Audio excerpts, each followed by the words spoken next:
Rosa, talk us through the significance of the special by-election in the Manchester suburb of Gorton and Denton. Yes, such a potentially consequential by-election. Basically, we have seen that the Labour Party, which has been governing for just over a year and a half now, is in massive trouble across the country.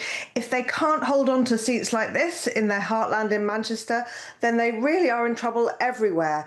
And what we're seeing is that they are at threat not just from the right of the spectrum, which we knew already from Nigel Farage's Reform UK, but also now from the left. The Green Party, not so much a traditional Green Party worried about climate change. They're very interested in issues to do with socialism, wealth taxes, international politics, such as the situation in Gaza.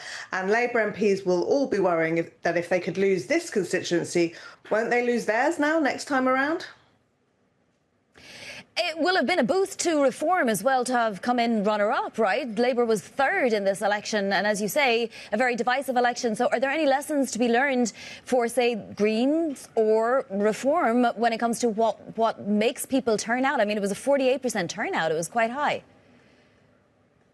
Yeah, I think what it does is confirm this idea that we've been seeing for a while now, that two-party politics in the UK is over, that we are into a world of five-party politics. That's the traditional Labour and Conservatives, now Reform, the Greens and the Liberal Democrats. I don't think it was an entirely good picture for Reform. I think what we saw is that there's something of a ceiling on their support. They probably shouldn't have expected to win it, but they like their chances there. And their candidate was quite polarising. And what they've seen is that there are a lot of people who really dislike them, and they are looking for the party that can stop them. And in Manchester, that turned out to be the Green Party. So one lesson for them is that they're going to have to see how they can widen their appeal.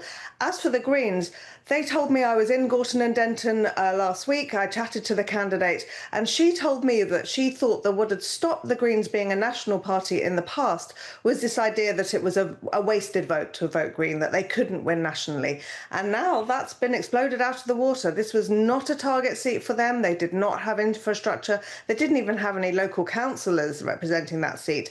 And now, all bets are off for them, and they will really be gunning for the Labour Party and hoping to break through on quite a big scale. Yeah, so just another huge blow. Where does it leave Keir Starmer's government at this point? Great question. And also, where does it leave Keir Starmer himself? Now, as I said, those MPs will be really spooked at the idea that they too could lose their seats. And Keir Starmer has been saying for a while, we need to steady the ship. We need to just go on. So he may have a leadership challenge coming down the track yet again. And the other thing is that I think it really upsets their strategy. For some time, they have been kind of facing to the right and thinking about reform and worrying about reform.